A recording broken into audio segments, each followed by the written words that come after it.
वायुमंडल की किस प्रकार की स्थिति को चक्रवात प्रस्तुत करता है। देखिए पहला क्वेश्चन है, यदि वीडियो पसंद आए तो लाइक सब्सक्राइब करके शेयर कर दीजिए। प्रैक्टिस सेट यदि आपको भौतिक विज्ञान का लगाना हो तो हमारे चैनल से जुड़ सकते हैं। और साथ ही साथ हर तरह के विज्ञान, हिंदी, हर विषय का प्रैक्टिस सेट हमारे चैनल पर उपलब्ध है। और साथ ही साथ उसकी थ्योरी भी, जो भी प्रैक्टिस सेट मरवाए जाएंगे वो परीक्षा में पूछे गए हैं। तो देखिए ये रेलवे और अन्य एग्जाम की दृष्टि से बहुत ही इम्पोर्टेंट है। तो आप यदि इसको पूरा देखना चाहते हैं तो हमारे चैनल से जुड़िए, आपको बहुत ही ज़्यादा मज़ा आने वाला है। तो देखिए वायुमंडल की किस प्रकार की स्थिति चक्रवात को प्रस्तुत करते हैं। ठीक, तो 4 ऑप्शन है आप लोगों के सामने, चारों ऑप्शन को आप लोग पढ़ लीजिए, उसके बाद मैं बता रहा हूँ। तो आप लोग उम्मीद है कि ऑप्शनों को पढ़ चुके होंगे। तो इसका ऑप्शन जो होगा ए सही होगा। ठीक, और उसका कारण ये है कि चक्रवात सदैव पृथ्वी की गति की दिशा में रहते हैं और फिर चक्रवात का केंद्र वायु के निम्न बिंदु की ओर होता है, जबकि उच्च वायु दाब होता है। आप इसका PDF लेके इसका उत्तर देख सकते हैं, देख लीजिए, यहाँ पे दिया भी है उत्तर। ठीक, मैं उत्तर इसलिए आप लोगों को नहीं दिखा रहा हूँ क्योंकि फिर मज़ा ख़राब हो जाएगा। देखिए फिर ये 4 ऑप्शन आप लोगों के सामने आ रहा है। ये देखिए क्वेश्चन है आप लोगों के सामने, 1 ग्राम वाले पदार्थ की 1 डिग्री सेल्सियस के लिए आवश्यक ऊष्मा की मात्रा कहते हैं। देखिए बहुत बार एग्जाम में पूछा जा चुका है, तो आप इसको ध्यान से देखिए और इसमें से कौन सा ऑप्शन सही है बता के जाइए। तो उम्मीद है आप लोगों को ऑप्शन मिल गया होगा। जिन लोगों ने ऑप्शन कमेंट में करते जाइए, जिन लोगों ने ऑप्शन बी सही लगाया है उन लोगों का करेक्ट आंसर है विशिष्ट ऊष्मा के द्वारा। अब कारण भी मैं आप लोगों के सामने पढ़ दे रहा हूँ क्यों ऐसा हो रहा है। तो देखिए किसी भी पदार्थ में 1 डिग्री सेल्सियस तापमान बढ़ाने के लिए आवश्यक ऊष्मा की मात्रा को उसकी विशिष्ट ऊष्मा कहते हैं। ठीक है ना, जैसे कि कोई पदार्थ है, उसका टेम्परेचर यदि आप 1 डिग्री सेल्सियस बढ़ाना चाहते हैं तो जो ऊष्मा की आवश्यकता पड़ेगी 1 ग्राम में, उसे क्या कहेंगे, विशिष्ट ऊष्मा। फिर अगले क्वेश्चन की तरफ बढ़ते हैं। देखिए ये पूछा है हम लोगों से, मैं आंसर नहीं दिखाऊंगा ताकि आप लोगों का मज़ा बरकरार रहे। एक फ़ोटो विद्युत सेल परिवर्तित करता है। देखिए 4 ऑप्शन आप लोगों के सामने है, इसमें से आप कोई एक चुन लीजिए। तो उम्मीद है आप लोगों ने एक ऑप्शन चुन लिया होगा। तो देखिए इसका जो ऑप्शन नंबर 3 सही है। तो प्रकाश ऊर्जा को विद्युत ऊर्जा में बदलने को क्या कहते हैं। एक फ़ोटो जो विद्युत सेल होता है वो प्रकाश ऊर्जा किस में बदलता है, विद्युत ऊर्जा में। ठीक ना, यानी तो देख लीजिए नीचे उत्तर भी दिया है। देखिए दिया है कि फोटो विद्युत सेल एक ऐसी युक्ति है जो प्रकाश ऊर्जा को विद्युत ऊर्जा में परिवर्तित करते हैं। इससे वैद्युत प्रवाह के सिद्धांत पर आधारित। एक क्वेश्चन देखिए ये भी है कि वैद्युत सिद्धांत पे ये आधारित है, पूछ सकता है फोटो विद्युत सेल किस पे आधारित है, तो वैद्युत प्रकाश के वैद्युत सिद्धांत पे आधारित है। ठीक, और फिर देखिए अगले की तरफ बढ़ते हैं। आप लोगों को वीडियो पसंद आ रहा है तो लाइक और शेयर करते जाइए। देखिए अगला क्वेश्चन आप लोगों के सामने, 1.5 मीटर लंबे व्यक्ति को अपना संपूर्ण प्रतिबिंब देखने के लिए आवश्यक दर्पण की न्यूनतम लंबाई होगी। तो 4 ऑप्शन आप लोगों के सामने है, देख लीजिए। तो उम्मीद है आप लोगों को एक ऑप्शन समझ में आ गया होगा कौन सा सही करना है। तो कमेंट करते जाइए ताकि मेरा उत्साह बढ़ता रहे। और यदि आप ये वीडियो बाद में देख रहे हैं तब भी आप कमेंट कर सकते। तो देखिए इसका ऑप्शन नंबर जो होगा, इसका ऑप्शन नंबर जो होगा वो सही होगा, ऑप्शन नंबर सी। ठीक, क्योंकि अगर किसी भी वस्तु का प्रतिबिंब पूरा बनाना है तो इसके आधी दूरी पे बनता है, तो 2 से भाग दे देंगे तो न्यूनतम लंबाई 0.75। नीचे हो सकता है सॉल्यूशन दिया हो, देख लीजिए। दिया है उत्तर हम लोगों का कि किसी वस्तु का प्रतिबिंब बनाने के लिए, प्राप्त करने के लिए समतल दर्पण के लिए उसकी न्यूनतम लंबाई क्या होना चाहिए, आधा होना चाहिए। तो यदि हम आधी लंबाई पे खड़ा हो रहे हैं तो वो दर्पण पूरा प्रतिबिंब बना लेता है। ठीक, और फिर अगले क्वेश्चन की तरफ बढ़ते हैं। देखिए अगला क्वेश्चन है, सूर्य से प्रकाश को पहुंचने में कितना समय लगता है। ठीक, तो देखिए आप लोगों के सामने ऑप्शन है, तो इसमें से एक ऑप्शन आप लोग चुन लीजिए। तो उम्मीद है आप लोगों को ऑप्शन देखिए लगभग में दिया है, तो ये 8 मिनट लगता है। ठीक, जबकि करेक्ट टाइम है 8 मिनट 33 सेकेंड। तो उस PDF में मैंने इसका जो उत्तर है वो मैंने विस्तृत लिखवा दिया है सब। तो देखिए सूर्य से जो है प्रकाश तक जो पृथ्वी, सूर्य से प्रकाश की किरणें पहुंचने में 8 मिनट 33 मिनट अर्थात 500 सेकेंड लगता है। ठीक, तो 8.33 आप याद रखिएगा, एग्जाम में अभी एग्जैक्ट पूछता है। तो फिर ये देखिए सब एग्जाम में ही पूछे गए क्वेश्चन है, तो कोई बाहरी क्वेश्चन नहीं, कोई फालतू क्वेश्चन हमने मेंशन नहीं किया है, सिर्फ आपके लिए कि इतनी मेहनत की गई है। तो प्रकाश के निर्वात में भी चलता है क्योंकि प्रकाश संबंधित है। तो देखिए ये भी 2005 में पूछा गया क्वेश्चन है। तो 4 ऑप्शन आप लोगों के सामने आ रहे होंगे ABCD, तो इसमें से आप लोगों को एक ठो चुन लेना है। तो यदि आप लोगों ने सही ऑप्शन चुना है तो देखते हैं कौन सा ऑप्शन सही है। तो देखिए इसका ऑप्शन नंबर जो है वो C सही है। तो C में क्या होता है, देखिए C वाला इसका सही है। ठीक, यहाँ पे आप लोग रंग सकते हैं C वाला। तो देखिए C वाला जो एक्सप्रेशन है मैंने लिखवा दिया है। देखिए प्रकाश जो है वह एक विद्युत चुंबकीय तरंगे हैं। विद्युत चुंबकीय तरंगों के माध्यम के लिए माध्यम की कोई आवश्यकता नहीं है। प्रकाश किसी माध्यम से भी आ जा सकता है। विद्युत चुंबकीय तरंगों के निर्वात से होकर भी चल सकती है। ठीक, यानी कोई माध्यम रहे चाहे ना। मैक्सवेल द्वारा यह गणना किया गया कि विद्युत चुंबकीय तरंगों को 3 × 10⁸ मीटर प्रति सेकेंड है।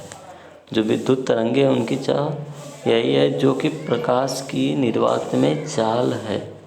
ठीक, ये मैक्सवेल ने खोजा था। तो ये नहीं इम्पॉर्टेंट है, बस आपको ये जानना है कि जो ये है प्रकाश निर्वात में भी चल सकता है। ये किससे संबंधित है, तो ये चुंबकीय विद्युत क्षेत्र से संबंधित है। ठीक, और फिर ये पूछा है अगला क्वेश्चन, थोड़ा धुंधला हो गया है। पूछा है हम लोगों से कि प्रकाश के ध्रुवण की घटना यह सिद्ध होती है कि प्रकाश की तरंगे हैं। तो ये प्रकाश से सभी क्वेश्चन है। तो देखिए तो प्रकाश किस प्रकार का है, तो देखिए इसके लिए आप लोगों के लिए 4 ऑप्शन दिए गए हैं, उसमें से एक चूज कर लीजिए। तो मैं फिर बता रहा हूँ। तो देखिए ध्रुवण की अवस्था के लिए जो हमारा प्रकाश होता है वो अनुप्रस्थ हो जाता है। ये तीसरा वाला आप रंग दीजिए। ठीक, तो देखिए उत्तर में जो लिखवा है उसी से बताऊंगा। तो देखिए उत्तर आप लोगों के सामने है कि प्रकाश के ध्रुवण की घटना से यह सिद्ध होता है कि प्रकाश तरंगे अनुप्रस्थ तरंगे हैं। ध्रुवण की परिघटना में केवल प्रकाश में ही होती है, ठीक ना, और ध्वनि में नहीं होती है। इसलिए क्योंकि प्रकाश तरंगे अनुप्रस्थ होती हैं जबकि ध्वनि अनुदैर्ध्य होती है। हाँ, अनुप्रस्थ होती है यानी दोनों तरह से चल सकती है, ठीक ना, इसीलिए इसमें दोनों घटनाएं होती हैं प्रकाश में। ठीक, और फिर पूछा है पर्दे पर प्रदर्शित पिक्सेल की संख्या जानी जाती है। जो पर्दे होते हैं उनमें जो पिक्सल होता है वो प्रदर्शित किया जाता है, जो सिनेमा हॉलों में लगते हैं उनको जाना जाता है। तो किस लिए जाना जाता है, तो देखिए उसको जाना जाता है हम लोगों के पिक्सल का अर्थ ही होता है कि मतलब कि अवलोकन या आकार के रूप में होता है। इसका 3 ऑप्शन नंबर सही है।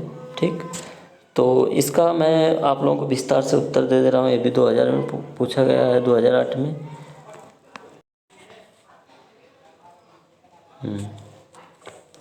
पिक्सेल को छाया तत्व भी कहा जाता है। यह अति छोटी इकाई है छाया तत्व जो सबसे छोटी छायाचित्र को बनाती है। ठीक, यानी छायाचित्र से जो आकृति बनती है उसी को पिक्सल कहते हैं। जो हमारे कैमरे आते हैं कई मेगापिक्सल के हैं, उसी से संबंधित क्वेश्चन था। फिर अगला क्वेश्चन चलते हैं। यदि देखिए यदि वायुमंडल नहीं हो तो पृथ्वी के आकाश का रंग दिखाई देगा। तो कैसा दिखाई देगा, देखिए पृथ्वी से आकाश का रंग कैसा दिखाई देगा यदि वायुमंडल नहीं होगा। बहुत ही बेहतरीन क्वेश्चन है। तो आप लोगों को पता होना चाहिए अगर वायुमंडल नहीं रहेगा तो काले रंग का आकाश दिखाई देगा, क्योंकि ये सब क्रियाएं खत्म हो जाएंगी जो होती हैं प्रकीर्णन की। देखिए अंतरिक्ष यात्री चंद्रमा पर खड़े होकर वहाँ से आकाश काला दिखाई देता है। चंद्रमा पर वायुमंडल न होने के कारण वहाँ सूर्य का प्रकाश का प्रकीर्णन नहीं होता है, अतः आकाश काला दिखाई देता है। प्रकाश के प्रकीर्णन के कारण आकाश नीला दिखाई देता है, अतः प्रकाश धूल कणों के द्वारा यदि पृथ्वी पर वायुमंडल न हो तो पृथ्वी से आकाश काला दिखाई देगा, यानी दिन में ही आकाश काला दिखाई देने लगेगा। तो फिर ये देखिए हाँ उजाला तो रहेगा लेकिन काला दिखाई देगा बाकी जगह। ये पूछा है किस रंग का तरंग दैर्ध्य कम होता है। तो हमसे पूछा है, ये बहुत ही बेहतरीन क्वेश्चन है, बार बार एग्जाम में आ जाता है। तो कमेंट में आप बता के जाइए और वीडियो को लाइक और शेयर कर दीजिए। तो ये पूछा है हम लोगों से, तो इसका सही होगा बैगनी। बैगनी का तरंग दैर्ध्य सबसे कम होता है। और सॉरी एक मैसेज आ गया है, तो जो हमारा डाटा संबंधित है तो इसको कैंसिल करते हैं। हाँ तो देखिए इसमें से पूछा है जो, उसको हम लोग कर लेते हैं। तो ये देखिए पूछा है जो हमसे, ये पूछा है तो इसका ए होगा। फिर अगले बढ़ते हैं, अगले पूछ ले देखिए, क्योंकि बैगनी रंग का जो है तरंग दैर्ध्य सबसे कम और प्रकीर्णन सबसे अधिक है। लाल रंग का तरंग दैर्ध्य सबसे अधिक है और प्रकीर्णन सबसे कम है। ठीक, अगला हमसे पूछा है ताड़ित की चमक आती है क्योंकि, देखिए बहुत बार पूछा गया है, बहुत कम ही लोग इसका उत्तर दे पाते हैं।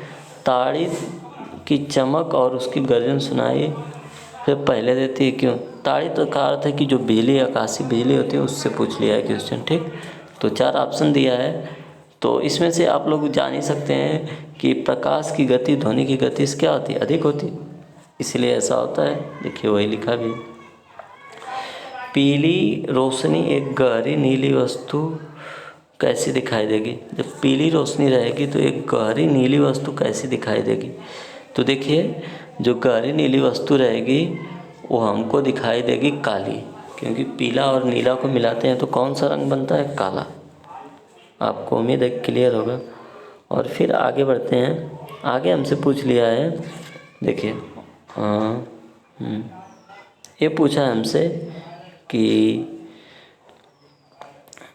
पूछा है 2 सेंटीमीटर लंबी वस्तु, ये देखिए सवाल कभी कभी पूछ लेते हैं, 2 मीटर लंबी वस्तु को एक 10 सेंटीमीटर फोकस दूरी वाले अवतल दर्पण से 15 सेंटीमीटर दूर स्थापित किया जाता है तो प्रतिबिंब कितनी दूरी बनेगा। ये देखिए एक सवाल है जो इस क्वेश्चन पे इस फार्मूले पे लगता है। आप हो सकता है पहले फार्मूला कभी पढ़े हों। 1/f = होता है 1/v + 1/u, इसी पे लगता है। ठीक, तो इसी से हम लोग उसका निकाल लेंगे। तो इसको हल करेंगे तो हमको जो वस्तु की दूरी है v हमको मिल जाएगा 30 सेंटीमीटर। आप हल करके चेक कर सकते हैं, फार्मूला मैं दे दिया हूँ।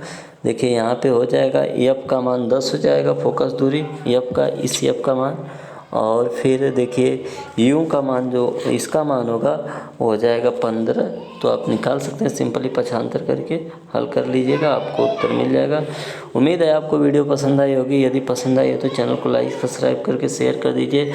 ऐसे ही प्रैक्टिस सेट के लिए आप हमारे चैनल से जुड़े रहिए। धन्यवाद दोस्तों, जय हिंद जय भारत। आपको मैं पूरा इसी तरह पूरा प्रैक्टिस सेट कंप्लीट करवा दूंगा, हर साइंस के हर पार्ट का। तो आप हमारे चैनल से जुड़ के लाइक सब्सक्राइब कीजिए, शेयर कीजिए।